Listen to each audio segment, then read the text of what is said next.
A luxury private jet. An interior most people could only dream of stepping into. It gleamed with wealth and had a very comfortable feel, so Ivy's brooding shouldn't have anything to do with her surroundings, right? Yet it did because, first of all, she had no idea where the plane was going. And the annoying man she had been married off to didn't seem to care about telling her where they were headed. It didn't help that he was sitting right in front of her so casually, like he hadn't just ruined her entire life. "I'm guessing you're admiring me." Jeremy spoke for the first time since they got on the plane, acknowledging the hard glare she had been throwing at him for a while now. "You can go ahead and tell me what you're thinking," he added, without looking up, busy working on his laptop.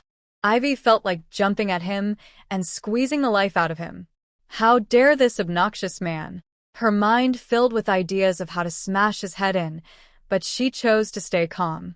She was just too worked up and needed to relax. It had been a very, very long day. She took a deep sigh. "Where are we going?" she asked tightly. "Home," Jeremy answered casually, and Ivy just lost it. "Will you just tell me where we're headed? I've just been plucked out of the life I know, married to you, a complete horrid stranger, and now I don't even know where you're taking me." "Don't I at least deserve to know that?" she barked.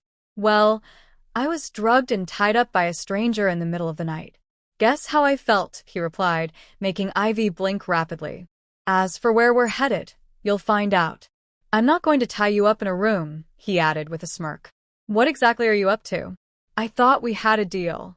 "You were supposed to reject me," she reminded him. "We did not have a deal. I have the upper hand. I make the rules. You dance to my tunes." "That's how it was, and that's still how it is," he said proudly. "Besides, I'm a gentleman. You begged me to marry you, remember? I just did you a favor. You should be thanking me," he bragged, his annoying expressionless face jabbing at her fresh wounds. "You made me beg you. You promised to reject me. What exactly do you want, Jeremy? I thought you said you didn't even want to get married." "That's true. But I need to get married. It was bound to happen sooner or later. You came along, begged, and I showed you mercy," he said, shocking Ivy. "Someone as twisted as Jeremy even considering marriage? Okay, enlighten me. Why do you so badly need a wife?" she asked, giving him the benefit of the doubt. "I don't need a wife. I need a mother for my children. Kids from two-parent homes usually turn out better, so I'm going to need a full, happy home for my babies. Because, believe it or not, I really love kids. I have achieved all my goals in life. A family of my own is the only thing I'm left with," he explained seriously. Ivy just stared at him like he had told the biggest joke of the century. Jeremy Forden loves kids? Wow. That's a real shocker. That is absolutely illogical. Take you, for example, you grew up in a two-parent home. Look how you turned out, she mocked. You mean a successful young man? Because that's exactly who I am, he bragged. Okay, let's just say you're being honest right now. Why me? Why didn't you find someone willing to play along with your delusion? Because I definitely am not, she said firmly. You're nothing special. You have a uterus, that's the only qualification. And you should feel lucky. Many ladies would die to be in your position right now, he said casually, like he actually believed it was a sane thing to say to a woman. This made Ivy furious. So, in other words, I'm your personal baby-making machine, she said angrily. Exactly. And you need to get working fast. I'm not getting any younger. I want to raise my kids early, in my best years, he explained, as if her anger made no sense to him. Ivy felt like she was trying to talk sense into a brick wall. This man's mind was like a maze, impossible to understand. It felt like he was purposely trying to upset her, to make her feel worthless. There was no way a bitter man like Jeremy Forden had any space for love in his heart, especially not for children. Not wanting to be around him anymore, Ivy stormed off to the bedroom. She was so angry, and all she wanted was to throw her frustration out and break something over Jeremy's head. But she was also exhausted, mentally and physically. Her emotions were all over the place.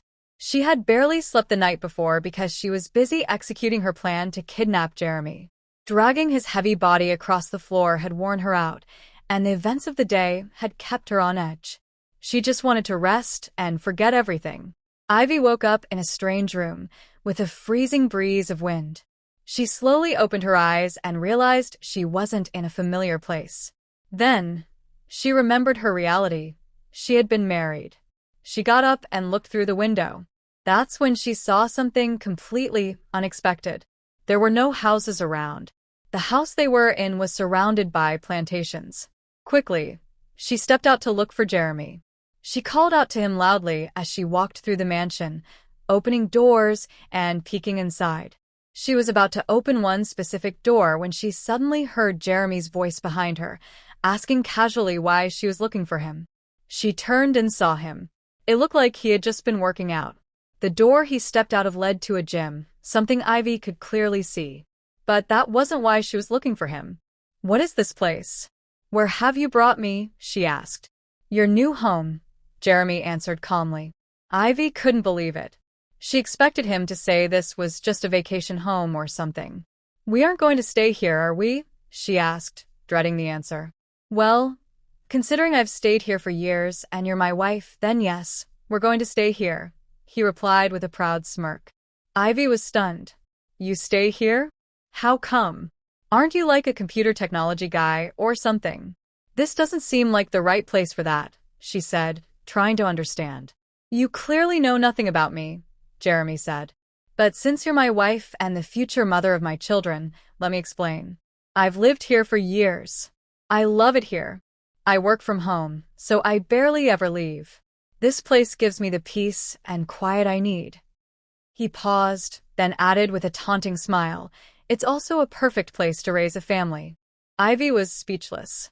This was the last thing she expected. She thought Jeremy lived in a big, busy city, maybe a penthouse with a city skyline view. She had imagined him as some powerful mob boss or controlling CEO. Never did she think he lived in the middle of nowhere like this. "You brought me here without even asking what I think. I'm a city girl. I can't live in a place like this." "I won't," she said firmly. "You begged me to marry you. Have you forgotten?" Jeremy asked in a teasing tone. "Don't you dare use that against me. You and I both know the truth. I'm not staying here. I'm leaving this place immediately," she declared. Jeremy just shrugged. "Be my guest," he said with a smile. Ivy felt like slapping that smile off his face. He knew he had something to control her. That video of her drugging him and tying him up the night before their wedding was still with him. Ivy glared at him. "I'm calling my dad. I'll tell him everything," she said furiously. "Of course. I'm sure he'll be happy to hear from you. I spoke to him a while ago. He didn't seem to mind that I brought you here. You can tell him everything. In fact, I can even give you the video so you can show him," Jeremy taunted. Ivy stared at him for a long moment. "I'll get you for this," she warned, then stormed back to the bedroom she had woken up in. Ivy paced around in confusion. She just couldn't understand what was going on. What was Jeremy doing in this remote village? He gave off corporate CEO vibes. She would never have imagined him in a place like this. Yet he said he had lived here for years. A kind-looking lady knocked and invited her for breakfast. She introduced herself as Judith, the house helper. Ivy freshened up and gladly went for the meal. She was completely famished. Jeremy was there too, eating and chatting casually with Judith, who was standing in the kitchen, as if Ivy, sitting across from him and glaring at him like she wanted to kill him, didn't exist. "Madam, don't you like the meal? Should I prepare something else for you?" "I'm sorry, I didn't ask what you'd prefer," Judith said in a soft, apologetic tone. Ivy quickly looked at her, replacing her irritated expression with a smile. "Please don't bother. The meal is nice. Thank you," she said. Judith nodded and excused herself. It was quiet for a while, with Ivy and Jeremy eating silently. But the silence irritated Ivy. "Are we really going to be living here?" she asked. Jeremy didn't answer. He just stared at her while chewing. "Fine, I get it, you work from home. But what about me? What am I supposed to do in this village? Should I just sit around stuck in this house with you?" she asked, clearly annoyed. Jeremy seemed completely unaffected. He looked at her like she was throwing a tantrum for no reason. "So, what exactly is your reason for complaining?" he asked casually. "Are you kidding me? What am I supposed to do in this place? I can't live here. Where would I find a job in the middle of nowhere? What about fun places, the city life? I'm a city girl. How am I supposed to survive here? She shouted. Girl, relax, Jeremy said casually, making Ivy glare at him even more. Aren't you a business major? In that case, this place would be perfect for you. There's so much farmland, a great opportunity for business. Use your business mind if you have one, he added. Ivy felt like jumping at him and strangling him. You can find a hobby or something. There's a lot you could do here. Besides, you don't need a job. You're married to a wealthy man, he said proudly. Ivy scoffed. I don't need your money. I happen to be wealthy myself. I know. You and your entire rich family are worth like 2% of what I'm worth, which is honestly very impressive, he said with a mocking smile. Ivy glared at him, shocked by his audacity to brag at a time like this. She got up and stormed out. Go sightseeing. The fresh air could calm you down, Jeremy called out loudly as she walked out of the dining room. Ivy had planned to go back to the bedroom, but she decided to take Jeremy's advice instead. As she walked outside, she had to admit, this place really did have a calming breeze. The air felt so clean. She took a moment to admire the house she had just walked out of. It was very beautiful and huge. The house was modern and new, but somehow blended perfectly with the surrounding plantation. The house was surrounded by a coffee farm. Ivy walked through the neat rows of coffee plants, and it was surprisingly calming. But the sun was getting too hot, so she decided to head back. She made a mental note to return in the evening when the sun was setting. As she slowly made her way back to the mansion, once she reached the clearing, she could see a group of women standing at the entrance of the house. From a distance, they looked like locals. They were chatting happily with Jeremy. He looked relaxed with them, and they were all laughing loudly.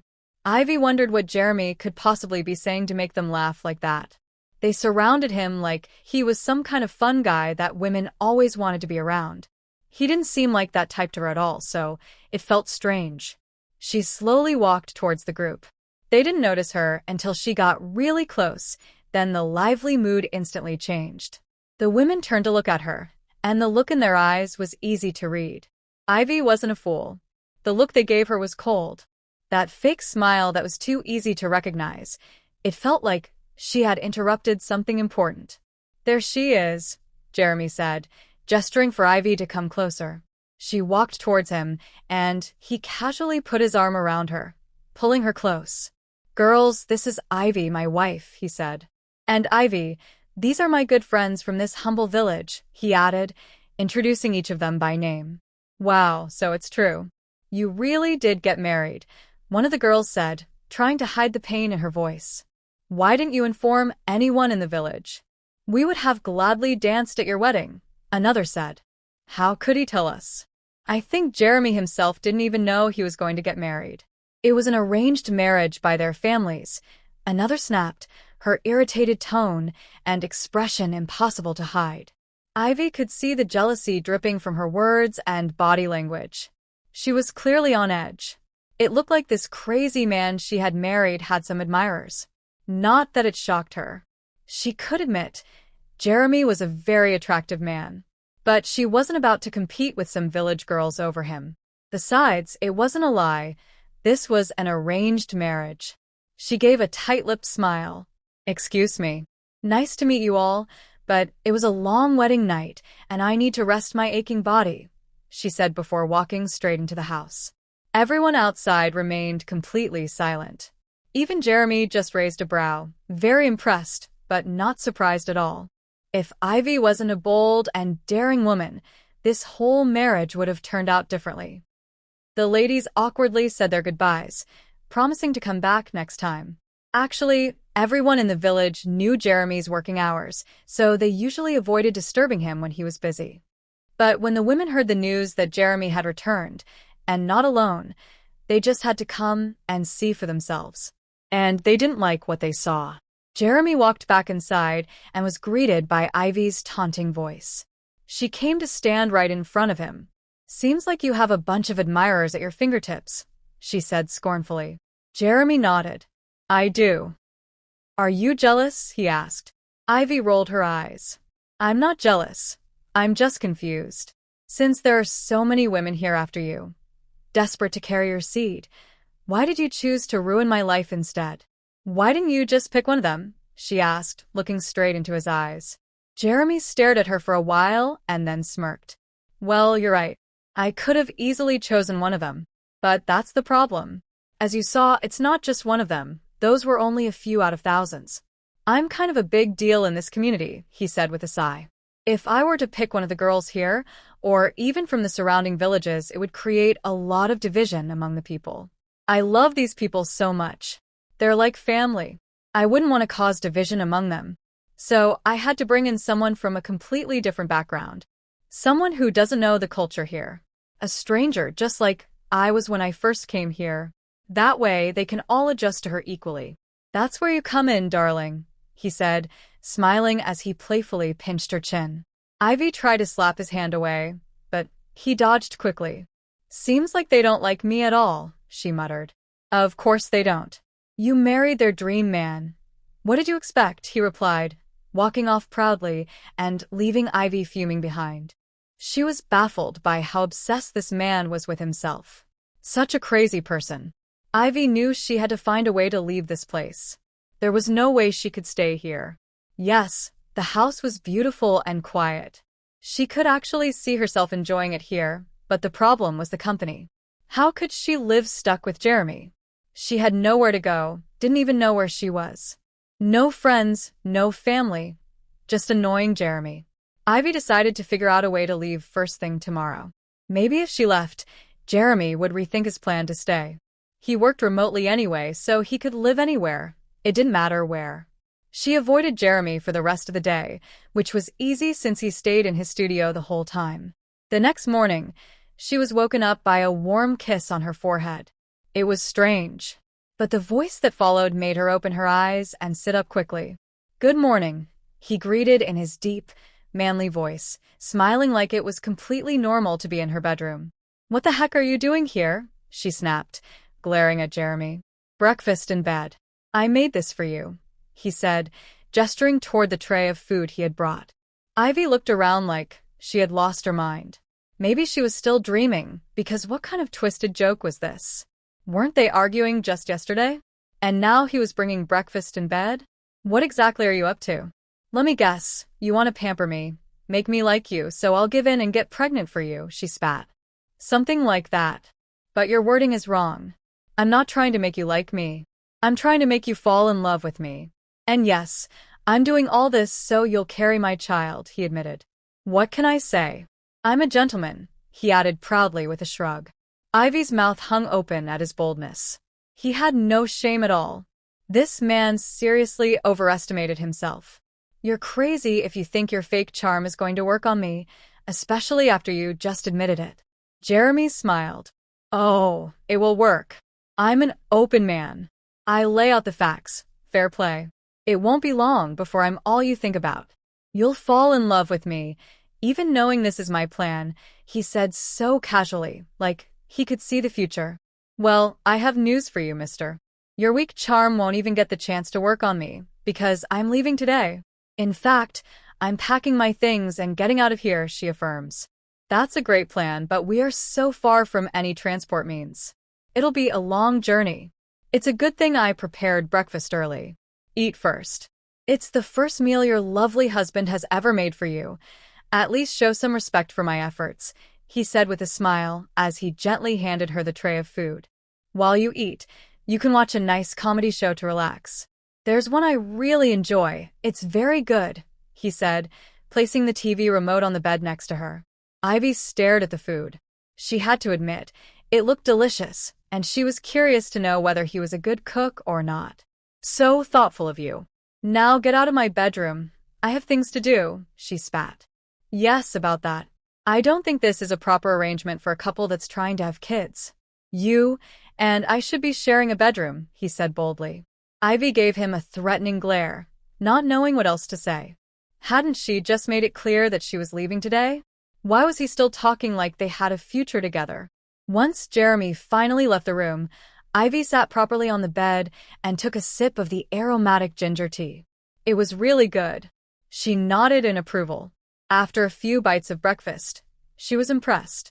She picked up the remote and turned on the TV like Jeremy had suggested, and her mouth fell open. Jeremy's favorite show turned out to be a video of her on the floor, on her knees, crying and confessing her love to him, begging him to marry her. Ivy felt like pulling her hair out in anger. So this is why Jeremy was so confident she wouldn't leave. He now had 2 embarrassing videos of her. Is this his plan? To manipulate her into accepting the marriage? Whatever it was, Ivy knew she had to do something before leaving. These videos were humiliating. She had to find a way to delete them. She decided to go outside and brainstorm some ideas on how to deal with Jeremy. She found a bicycle outside the house and thought a ride would help clear her mind and give her more space. Riding along the dirt road lined with plantations felt great. It was so refreshing that Ivy just kept going. She had gone so far from the mansion now, she didn't even know where she was.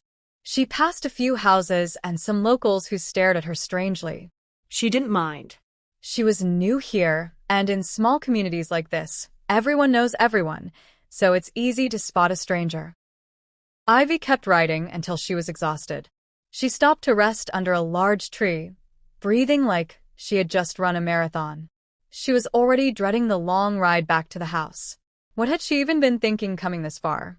As she leaned back against the tree with her eyes closed, she was startled by a voice. She opened her eyes and saw a teenage boy talking to her. "Hello, sorry to bother you. Are you trying to get to the factory?" he asked. Ivy looked around in confusion. All she could see were rows and rows of trees. What were the chances there was a factory in this village? "I'm heading there too. I can walk with you. It's not far," he offered. Even though she wanted to rest, Ivy agreed. The walk through the fruit farm was peaceful, and the boy, whose name was Johnny, was entertaining and funny. She actually enjoyed the stroll. Soon, she could hear the sounds of machines and saw the factory ahead. It surprised her that such a big place was hidden in a village like this. As they got closer, Johnny confidently offered to show her around the huge factory. He told Ivy it was a juice factory that made different types of fruit juice. They had just entered, though, when a loud voice called out to Johnny. Both Johnny and Ivy turned to see a tall, angry-looking man walking quickly toward them. Ivy felt a little nervous. Johnny had said it was okay for anyone to explore the factory. Was that a lie? "Johnny, you're late again," the man shouted as he came closer. "I know, supervisor, but this time I have a good reason." Johnny shrieked. Look, I met Madam Ivy and offered to walk her through the fields. I was just about to show her around the factory," he explained. Ivy stared at him like he had grown 2 heads. Why was he using her to excuse his lateness? She hadn't even known he works here. What made him think using her would get him out of trouble? No one in this village even knew her. "She is Brother Jeremy's beautiful wife," Johnny added. Ivy was surprised. She hadn't told this Johnny boy that she was married to Jeremy. How did he know? What surprised her even more was how the supervisor, who had been clearly angry seconds ago, suddenly softened and smiled broadly at her. "Madam, what an honor to have you here. We weren't expecting you, such a pleasant surprise," the supervisor said with a warm smile. "We didn't receive any message about your visit, otherwise we would have prepared to welcome you properly," he added. Ivy was totally confused. She could swear she was no investor, and her presence here meant absolutely nothing. "Let me inform the manager quickly," he said and turned to leave, but Ivy quickly stopped him. "There's no need for that, sir.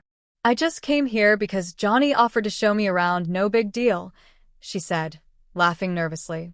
"Madam, we're happy to have you here, and you are more than welcome to explore the factory. Is Brother Jeremy coming as well? He hasn't visited us in a long time," he asked. "No, it's only me," Ivy replied. "That's fine. His wife is just as special.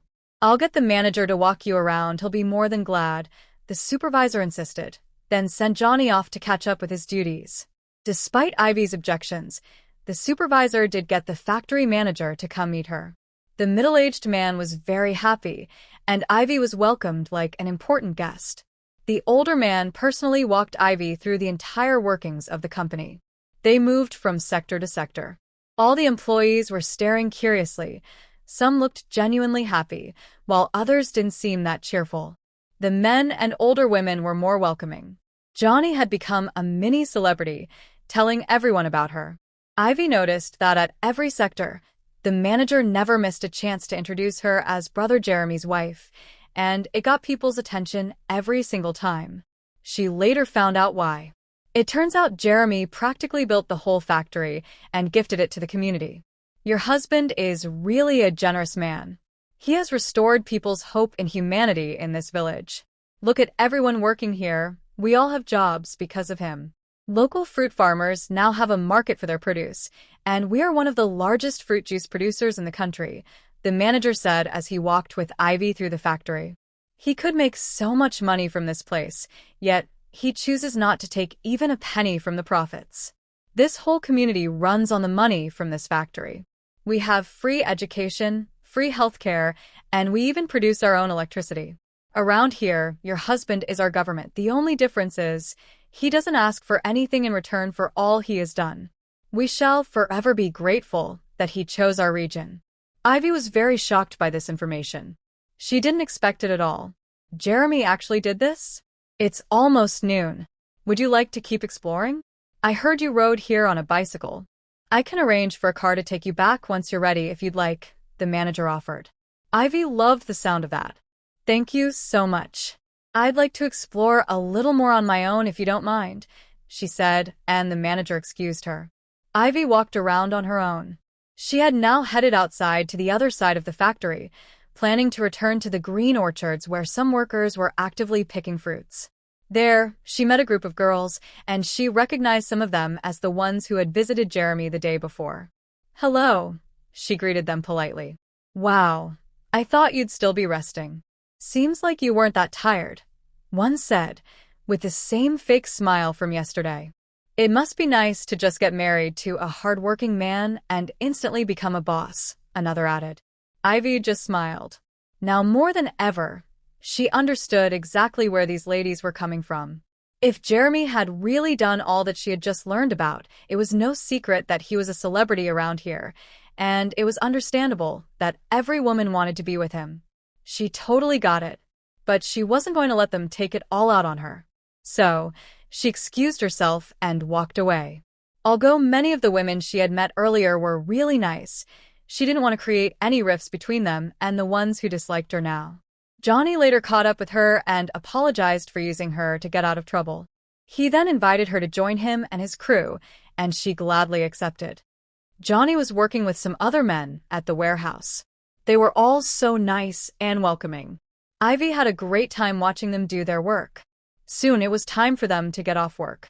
The exchange workers had arrived, and their half-day of work was over. Ivy said goodbye to her new friends and decided to rest a little before going to talk to the manager about the ride he had offered. She woke up in the same warehouse she had last been in, but she was no longer sitting on the boxes. She was now on a makeshift bed. She sat up and realized someone had carried her there. Her shoes were removed, and she was covered in a warm jacket.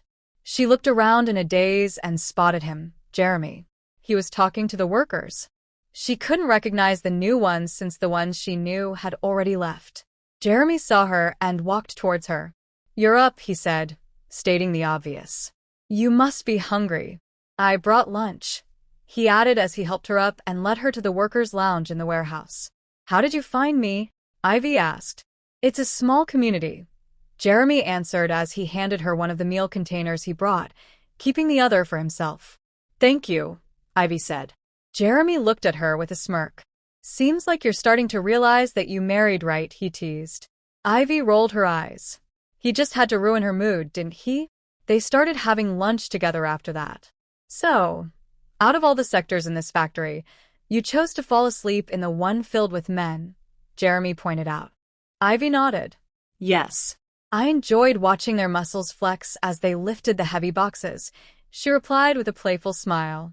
Jeremy stared at her smug expression as she chewed her food. He pretended not to be affected by her words, but his eyes drifted toward the hard-working, muscular men, clearly trying to hide his irritation. After their late lunch, they took a casual walk in the gardens. "So, you built this whole factory. That's commendable. Why did you do it?" Ivy asked. "Because I'm rich," Jeremy responded matter-of-factly, like it was the most obvious answer ever. "I'd like to take all the credit for it, But I didn't do it alone. Not that I couldn't afford to, he added. Ivy rolled her eyes in frustration. She had thought they would have a heartfelt conversation where she could praise him for his good work. She decided not to boost his ego any further. This man thought so highly of himself. His image meant everything to him. Ivy started to think of a plan. She had no idea how many copies of her embarrassing videos he had.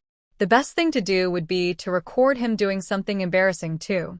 That way, she could also have some power over him. It was a perfect plan. That evening, Jeremy loaded the bicycle onto his truck and drove home with Ivy, who was in really good spirits. It had been an eventful day, and she couldn't wait to put her plan into action the next day. The next morning, Ivy joined Jeremy for breakfast. "Good morning," she greeted. Jeremy looked at her, noticing her cheerful mood. "Good morning. You look happy. I'm guessing you had so much fun with me yesterday," he said bluntly. "Of course I did," she smiled. "I was expecting breakfast in bed today." "How come you didn't show up?" she asked. "About that, it's one of my tactics." "I guess it's working," he said proudly. "What do you mean?" Ivy asked, already irritated. "It's a simple trick. You treat a lady like a princess one day, then the next day, you pull back and keep her wanting and anticipating. Then her whole day is spent yearning for your attention," he said with confidence. Ivy couldn't believe the kind of man she had married. "Wow. What a plan. I applaud you. Do you really think telling me this is a smart move?" she asked. "Yes, it is. You, darling, are going to knowingly fall for me. Your heart will betray you so hard," he said confidently. Ivy scoffed. This man was insufferable. He was nothing like she had imagined. She seriously thought she'd have to deal with an authoritative, rude, bossy man. Instead, she got a cocktail of pride, arrogance, and childishness. "By the way, I got you a gift," he said, placing a small gift bag on the table. Ivy looked at him with suspicion. "Is this one of your tricks?" she asked. "It is," Jeremy admitted and winked at her. Ivy grabbed the gift bag and opened it. Inside, she found a necklace, simple and really cute. "Wow. Why am I not surprised?" she said, shaking her head in disbelief. Jeremy got up and came to stand behind her. "You, darling, are not surprised because you have a very considerate husband," he said as he picked up the necklace and gently helped her hook it around her neck, then went back to finish his meal. "Very considerate indeed. A necklace, not with my name, but with your name initial," she said, smiling bitterly. "Exactly. Custom made just for you, and you look beautiful," he complimented. Ivy smiled brightly. "Thank you so much," she said sarcastically. She couldn't wait for the day she'd get something to use against this cocky man. When she got back to her bedroom, she took a better look at the necklace. Staring at herself in the mirror, she found herself blushing because of the J necklace. She couldn't bring herself to take it off. She had to jolt herself back to reality, remembering the reason behind the gift. She needed to get to work. For the rest of the day, Ivy tried to find the perfect chance to capture Jeremy doing something silly, but it wasn't easy at all. She kept trying for a few more days. Jeremy spent most of his time in his studio. He woke up early in the morning and went straight to the gym. He looked perfect while working out. After that, he'd go to his room, freshen up, then come down for breakfast. After breakfast, he'd head to his studio and stay there for hours. He occasionally went up to the rooftop for some fresh air, but that was about it. Ivy wasn't getting any bad shots of him. His daily routines made him seem like some busy genius. He didn't even have any bad angles. He looked perfect doing everything. But Ivy wasn't ready to give up. Everyone has a weak, embarrassing part to them. That night, she even snuck into his bedroom, hoping to find him in an awkward sleeping position. Maybe he snored or drooled. But she was very disappointed. Jeremy looked like a flawless work of art, even while sleeping. Ivy stood there for a while, just admiring him before snapping back to her senses and slipping out. She knew she'd have to try harder to get something on Jeremy. So, the next day, she went and knocked on the door of his studio for the first time. It was her first time inside. There were large screens all over the walls and desktop monitors filled with things she couldn't understand. Jeremy looked completely immersed in his work. "Hello, what a pleasant surprise," he said when he saw her. "I thought I'd invite you for lunch." I cooked, Ivy offered. My goodness, my wife has cooked for me. Why, may I ask? Are you in love with me and trying to win me over with your cooking? He teased. Ivy scoffed. You wish, she snapped. I do wish for that, yes. I thought you'd be professing your love to me in 3 days tops. I just have that kind of effect on ladies. I must say, you're one hard one to please. But I'll get there, he bragged. Their lunch was nice. Ivy had indeed prepared the food. She spent most of the time staring at Jeremy as he ate. She couldn't find a single flaw. He was elegant and polished. Every bite, the way he chewed, his table manners, it was all perfect. This man really seemed to be everything he thought he was. So, you seem really busy in there. I have nothing to do around here. Maybe I could help you, Ivy suggested. Jeremy stared at her for a while before speaking. Don't worry about that. I can handle it. All I need your help with is filling this house with my babies, he said. Ivy just sighed in frustration. This man always had to say something ridiculous. Jeremy quickly finished his food. This was delicious. I'm surprised, honestly. That's a plus.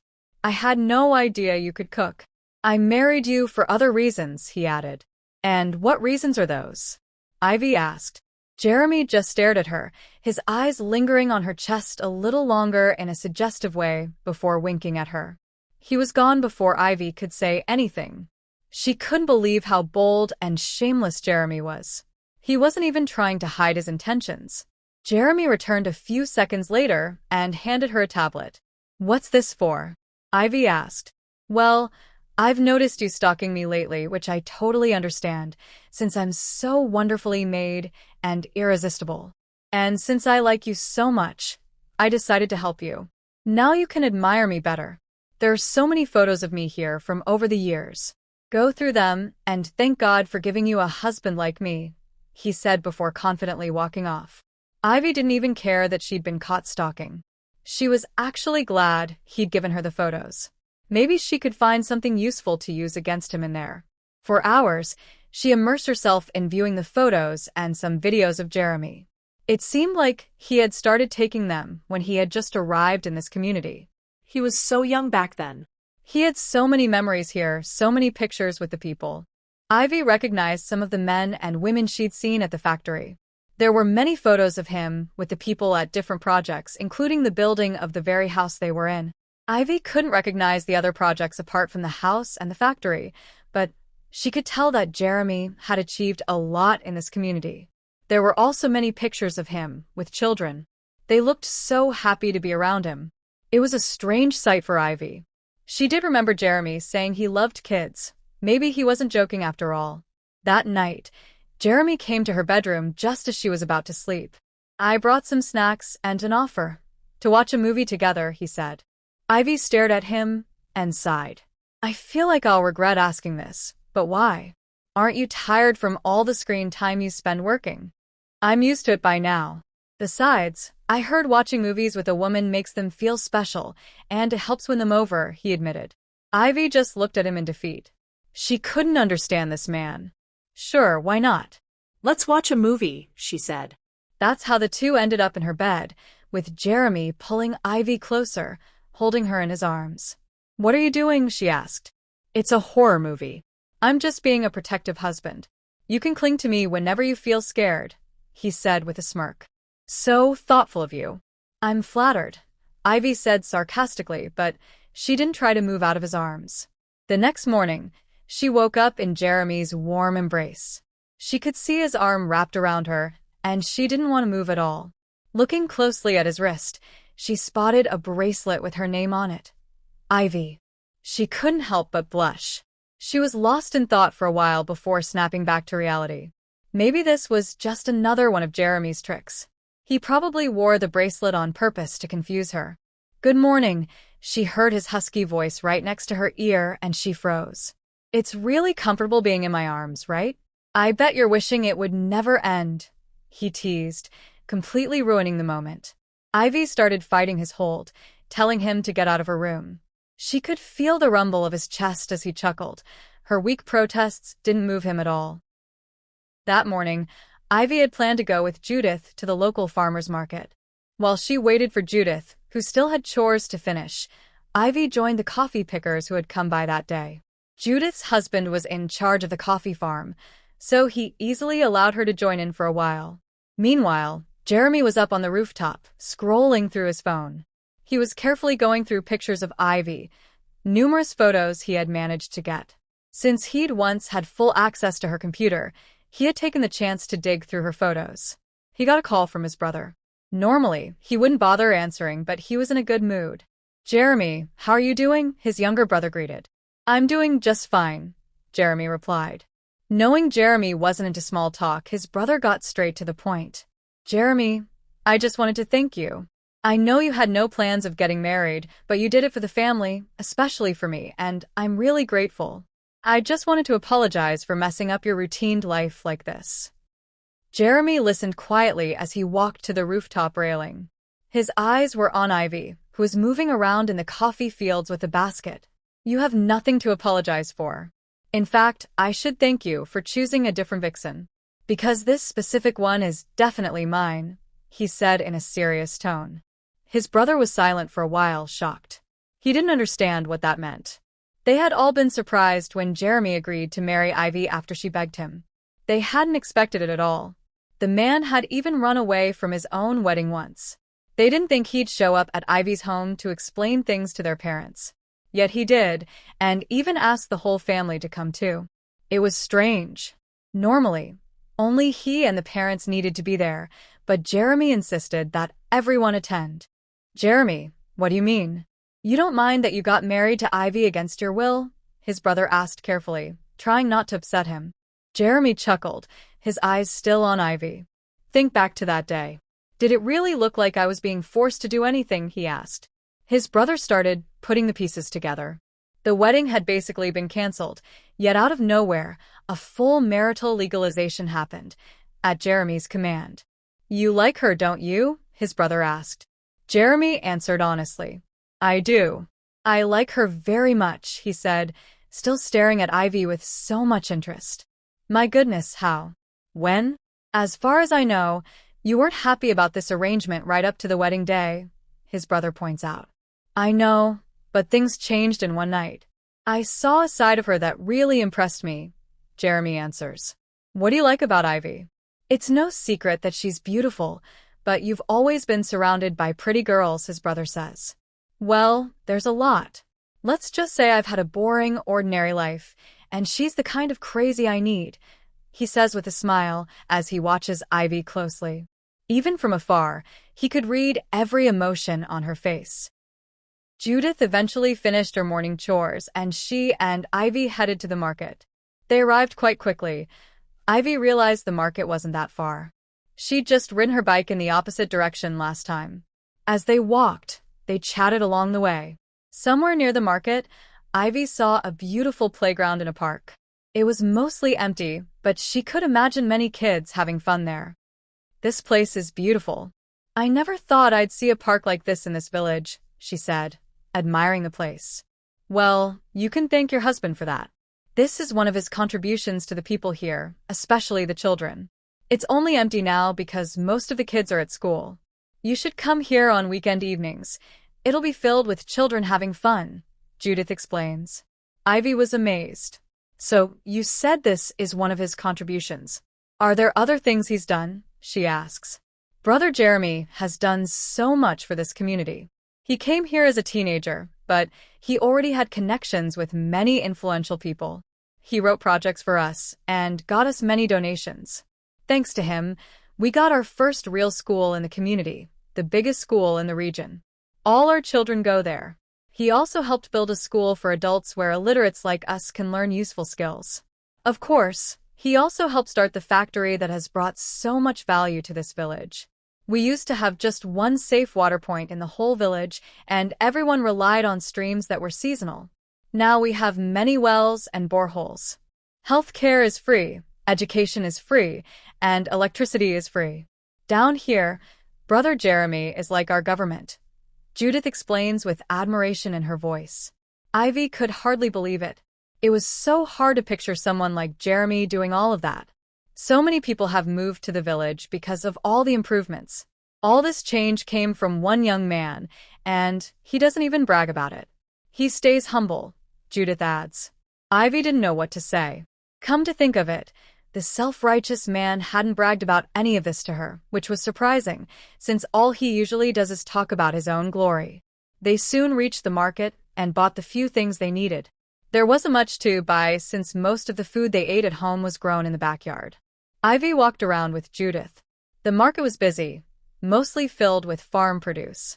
Many people were staring and whispering among themselves. A lot seemed genuinely curious. Once they finished shopping and were about to leave the market, they stopped when Judith ran into a woman she seemed to know. Mama Annette, good morning, Judith greeted. The woman lazily greeted Judith, her eyes fixed on Ivy instead. This is Ivy, Brother Jeremy's wife, Judith introduced her. I know, everyone knows her, the woman said, glaring at Ivy with a dirty look. Ivy just wanted to explore the market and get used to the place, so she came with me, Judith explained, trying to clear the air. Too bad. This wouldn't have been necessary if he had married someone from this land, someone who understands the values of this place and the people. I wonder why he got a foreigner instead. The woman spat. Judith was uncomfortable, while Ivy was just trying to figure out what she had done to make the woman dislike her. She certainly didn't look like one of the girls who might have an interest in Jeremy. She could easily pass as his grandmother. Their conversation had gathered a small crowd, as the old woman wasn't trying to keep her voice down. Judith laughed awkwardly. Mama Annette, Brother Jeremy himself is a foreigner, yet he was able to fit in with the people. Besides, it's up to him who he wants to marry and he made his choice, Judith explained. Judith, don't be modest. We all know she wasn't his choice at all. He's been here for years. Then suddenly, he leaves and comes back with a wife, someone none of us had ever seen before. Does that make sense to you? The woman asked scornfully. Now, everyone was staring at Ivy, whispering. Some seemed to pity her, while others wore mocking and spiteful looks. Judith quickly pulled Ivy out of the market and started explaining before Ivy could even ask. I'm so sorry, madam. That woman is actually the chief's wife. Everyone knew they tried their best to push their daughter as Brother Jeremy's bride. We all thought he'd marry her for sure. She's just upset that you took her daughter's supposed place, Judith explained. That made a lot of sense to Ivy. She didn't care much, though. She just wanted to get home and find Jeremy. After all, she had just learned about the things he had helped do in the village. She now saw him in a new light. They arrived at the house, and Ivy went directly to Jeremy's studio. She wasn't sure how she'd explain why she was looking for him.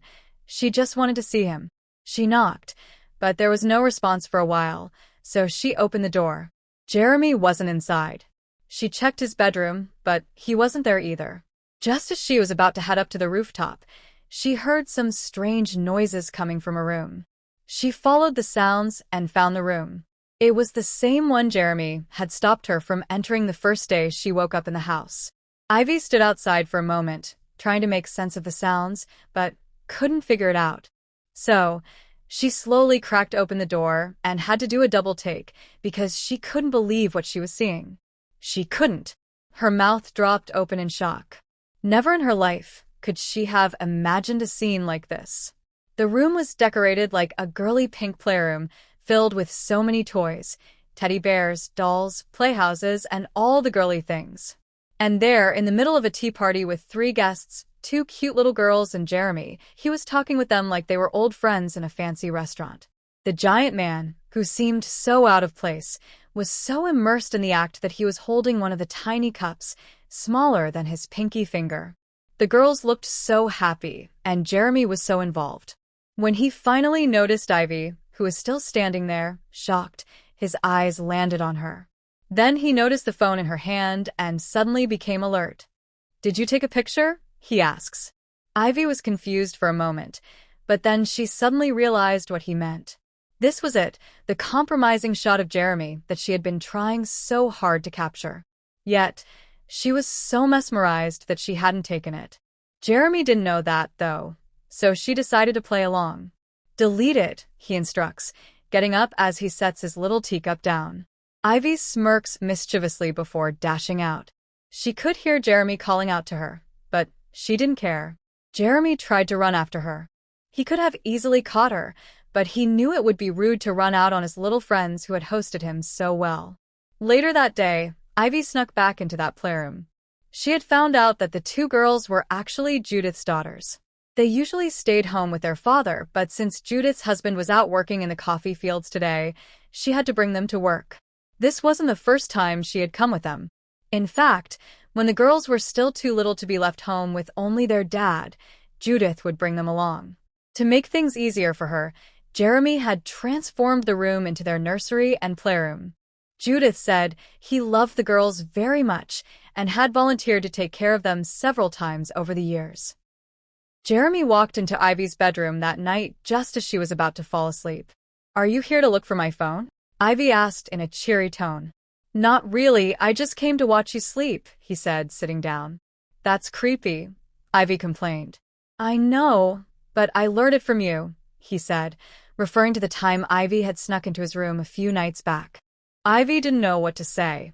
"Did you like what you saw?" he asked with a wink, and she scowled. "I didn't, but I did love what I saw today. That was the cutest, most adorable thing I have ever seen," she gushed. "You really meant it when you said you loved children." "I see that now." "Of course I meant it. Why else would I marry you?" he retorted. That wiped the smile off her face. This man had a way of ruining her mood with his sharp tongue. "Talking about children, what do you say we work on some right now? Would you like to invite me to spend the night?" he taunted. "Get out. Get out." Ivy shouted as she threw pillows at him. Jeremy walked out, chuckling at her little rage. The weekend arrived that Saturday afternoon. Ivy was surprised to see a great number of young boys outside. So many of them. "They're here for your husband. They're having their football tournament at the park today. It happens once every month," Judith explained. Sure enough, Jeremy came out dressed in sporty attire. "Want to join us?" he offered. Ivy politely declined. She didn't want to interfere with their boy time. Later, after Jeremy had left with the boys, Ivy found out that Judith was also going to the park. Her children would be playing there. In fact, many people would be there. So she agreed to join Judith when she offered. The park was indeed full this time around. The whole place was so lively. Children were playing, all looking happy. And in the open park grounds were the football matches. Ivy took a seat on the green grass while Judith went to look for her husband and children. Ivy enjoyed just watching the lively feel of the place. He was officiating the match and running around with the boys who'd come to get him earlier. Her eyes were fixed on him. "Hey, my friend," she heard, turning to see Johnny. Now that she thought about it, she recognized many of the people she had seen at the factory and the coffee farm here. "How are you, Johnny?" she greeted, and they interacted for a while. It was nice having someone she could chat with. Soon, some of the ladies from the factory, and even some new ones, approached her. They were very friendly. Before she knew it, many of them had sat down with her and were very welcoming. Unfortunately for Ivy, not everyone liked her. The same group of ladies who had visited Jeremy at the house earlier approached them. "Looks like you all made a new friend," the one who seemed to be their leader said, but not in a friendly way. Ivy ignored her and stared at Jeremy instead. He was no longer playing. A little boy seemed to have injured himself, and Jeremy was trying to calm him down, applying a bandage to his leg. So admirable. Jeremy really loves kids. It would have been great if he married a capable woman who could give him as many children as he wants. Too bad his family forced him to marry a city girl against his will. No wonder he ran away on his wedding day. The rude girl spat, and her friends giggled loudly. The ladies Ivy had become friendly with looked uncomfortable and sorry. One even tried to explain. "The thing is, no one in the village knew that brother Jeremy had a family, such a wealthy one too. We were all surprised to see him being discussed on television," she said, leaving out the sensitive part. But that gave Ivy a clear picture. No wonder everyone had been staring at her so strangely ever since she arrived. And now it made sense why the rude old lady at the market mentioned that Jeremy didn't get married by choice. It turns out they had all watched the drama she caused on her wedding day. Ivy saw Jeremy walking toward them. She noticed the rude girls blushing like they had just seen the most desirable man on earth, and in this case, Jeremy truly fit that description. He looked so muscular and sweaty in an attractive way. He casually greeted everyone but spoke directly to Ivy, his eyes only on her. "I'm accompanying the injured boy home. I'll head back to the house from there. Do you want to come along, or are you staying a little longer?" he asked. Ivy hadn't even known he saw her there. She had told him earlier that she wouldn't be coming. "I'll go back home later." "I'd like to stay a little longer," she answered. She was having a good time with her new friends. "Okay, that's fine. Girls, take great care of my wife, okay? Bring her home safely," he said to the ladies, who all found it amusing. The rude girls were so irritated that they walked off angrily. Ivy later found out that their leader, the one who tried to insult her, was the chief's daughter. She thought so highly of herself because her family was well off. Her father is the village chief and a respectable man. Her family is powerful and untouchable in this village. She knows she can do anything she wants and no one can stop her. Ivy had a great time with the other girls. They were all so nice. They stayed together until late in the evening. When it started getting dark and most people had left the park, some of the girls offered to walk Ivy home. She really appreciated that since the road back to the mansion was quite isolated. When they got to the house, Ivy thanked them, and they said their goodbyes with promises to meet again. Ivy was so happy. She had met new people and found more reasons to admire her crazy husband. She recalled what that rude girl had said about Jeremy deserving a woman who could give him children. "What makes her think I can't have children?" she thought angrily. She had always dreamed of becoming a mother. It was something she deeply desired. Being an only child, she never had anyone to play with, no siblings. She dreamed of building a more lively home with many children, unlike the one she grew up in. She just wanted to be sure first. She walked in, and the first thing she saw was Jeremy sitting in the living area, looking very serious while reading a book. "There you are. What are you reading?" she asked, slumping onto a seat opposite him. "A book way beyond your comprehension, so don't even bother," he mocked. Ivy just rolled her eyes. "I've never seen you sitting around here. Were you waiting for me?" she asked, and Jeremy stared at her for a while. "Seems like you had so much fun," he said, dodging the question. "I actually did. This place isn't as bad as I thought." "I'm starting to see your vision," she answered cheerfully. Ivy saw a bottle and a glass of juice on the table. She got up to pour herself some. She took a sip and cringed, not because it was bad, but because she didn't expect the strong alcoholic taste. "What is this?" she asked. "Wine." "Locally made," he answered. "It's really good," Ivy said, enjoying the drink. "Since you seem to have started loving the village, when are you going to fall in love with me?" Jeremy asked bluntly, with his signature smirk. "What is your obsession with getting me to like you?" Ivy asked. "I need love in my home. It's good for our kids to see us happy and united. A happy home filled with love is the best environment for children to grow up in," he explained so casually, like it was something they had both agreed upon. "How is it fair? I have to like you, but what about you? Don't you think I'd like the father of my kids to love me as well?" she asked, feeling offended. "Who says I don't like you?" Jeremy asked seriously. "It's obvious. We had an arranged marriage, and you didn't even bother to contact me until the wedding day. It was I who made the effort to reach out to you, and you were so indifferent." "You didn't care," she accused. "That's true. I didn't care. Now I do," he said, looking straight into her eyes. "Why do you care now?" "Let me guess, because we're married and you have no choice," she pointed out. "Our marriage was by choice. My choice. I made it happen, remember?" That made Ivy recall the events that eventually led to their marriage. He had manipulated her into begging him to marry her in front of everyone, promising to reject her, yet he suddenly changed plans and quickly had their marriage legalized. "You might have played some tricks to make the marriage happen, but we were going to get married anyway." The wedding was already planned out. Ivy reminded him of the obvious. "I know. And I was indeed going to marry you, then take you to one of my houses abroad, leave you there, and disappear," he confessed. Ivy's mouth hung wide open in shock. How could he say that? He looked so serious, too. "So, you are just going to abandon me in a strange place? That's just evil." "Indeed. There's a reason I have a reputation for being a tyrant. Only the people in this community think I'm a saint, he admitted. Ivy had actually started forgetting why she had decided to drug and kidnap Jeremy, making him miss their wedding. Jeremy did have a reputation. He was known to be a very reclusive man. There was barely any information about him out there. All she had found out before getting to know him was that he was really difficult to deal with. Even his family didn't know where he had lived for years. That's why the thought of marrying him had scared her so much. "Okay, Jeremy, what changed? Why did you bring me here?" she asked. "Well, a lot of things changed. You had the audacity to drug me and tie me up. Your desire to escape from me amazed me. And I spent hours in your house, so I learn a lot about you.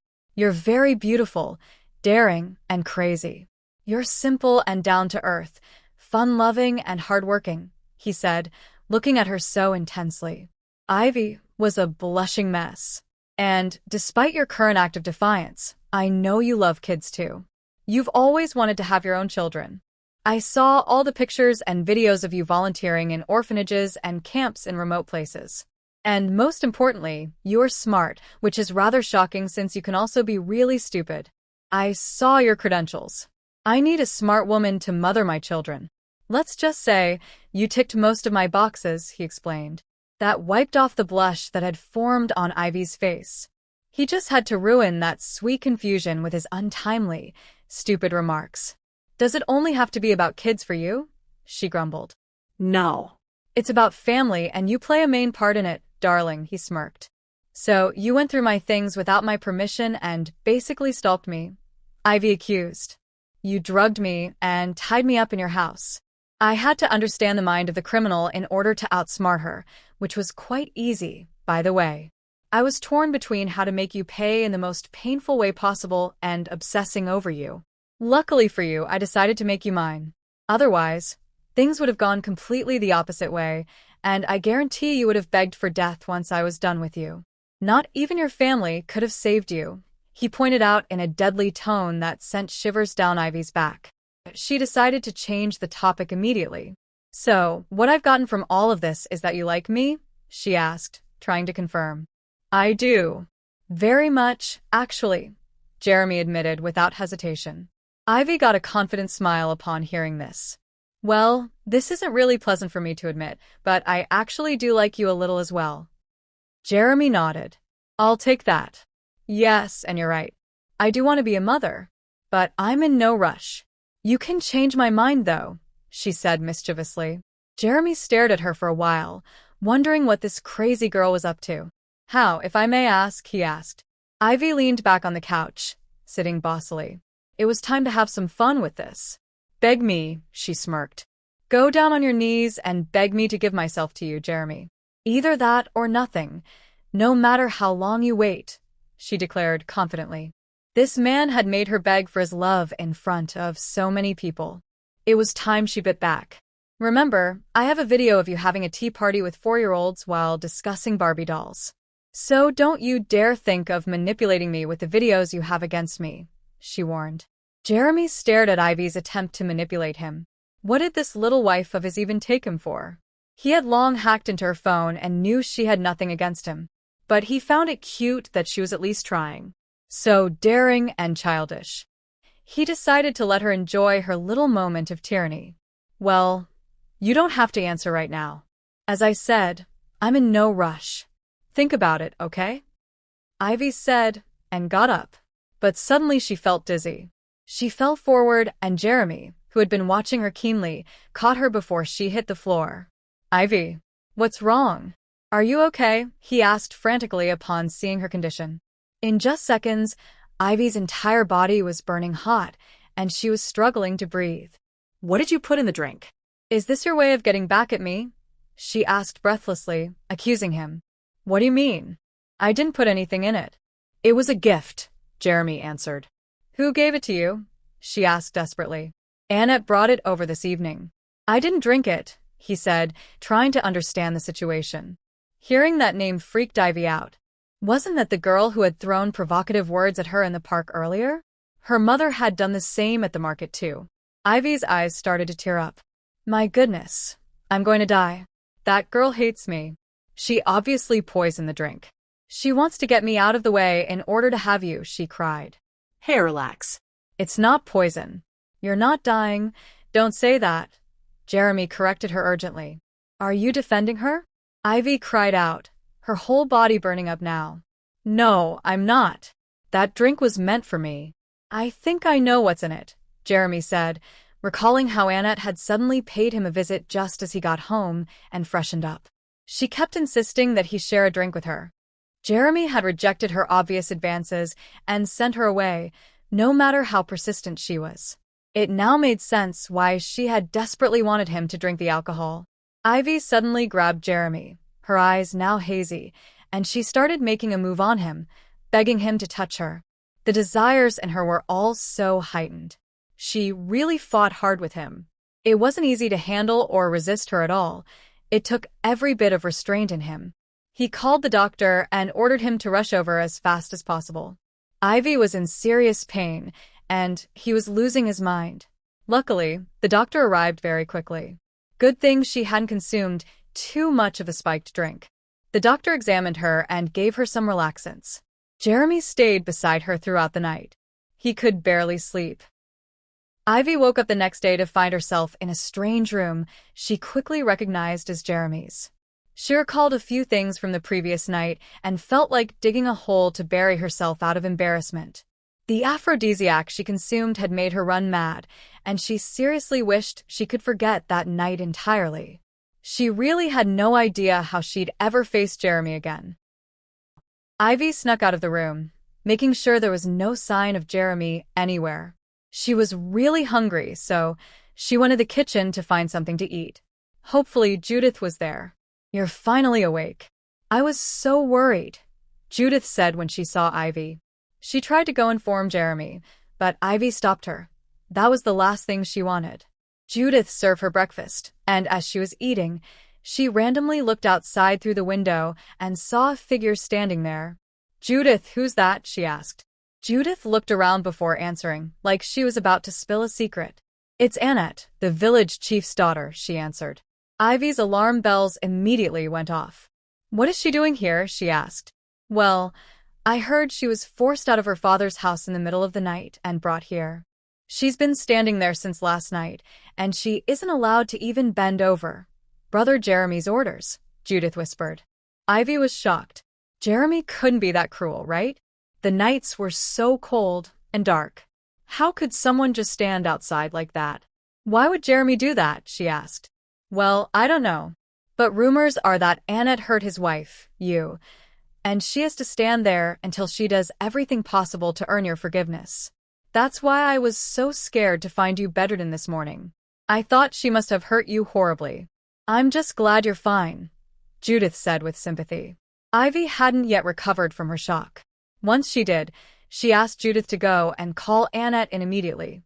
When Annette walked in, Ivy couldn't believe she was the same vibrant, cocky girl from yesterday.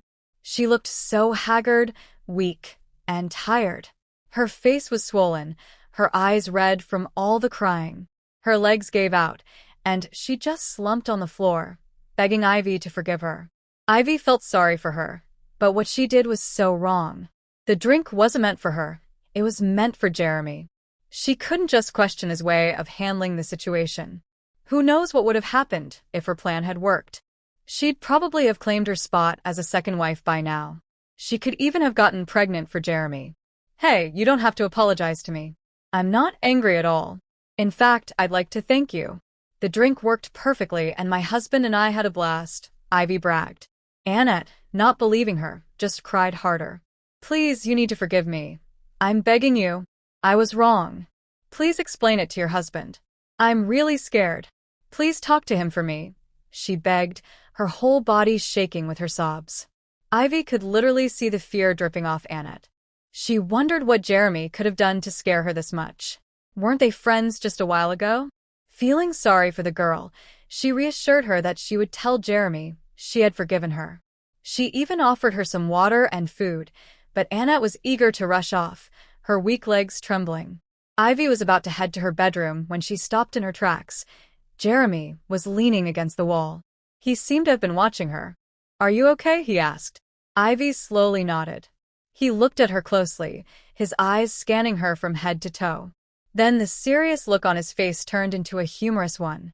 "What are you laughing at?" Ivy snapped, making Jeremy laugh even harder.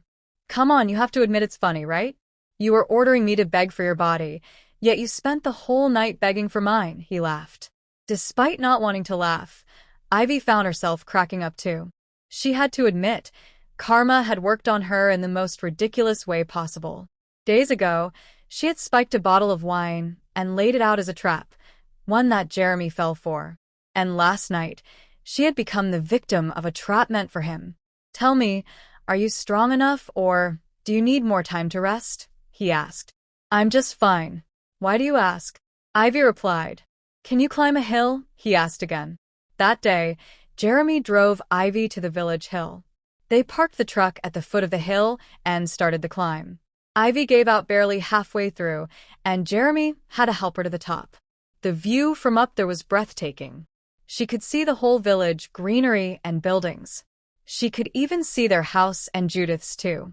The air up there was so cool, she loved it. They stayed for hours just chatting about anything and everything. They got back home at night. Ivy thanked Jeremy profusely before heading to her bedroom. As tired as she was, she couldn't sleep. Her mind was on Jeremy. She tenderly touched the J necklace he had gifted her, the one she just couldn't bring herself to remove, no matter what. She knew whatever silly tactics Jeremy was using on her were definitely working. She got up and walked toward her door, opening it, only to find Jeremy standing on the other side. She stared at him inquisitively, hiding her nervousness. "I just came to inform you about a welcome party the people are throwing for me. You're obviously invited since you're my wife," he said. "A welcome party for you? But you were gone for like 3 days," Ivy pointed out. "Well, what can I say? The people missed me," he bragged. "Really?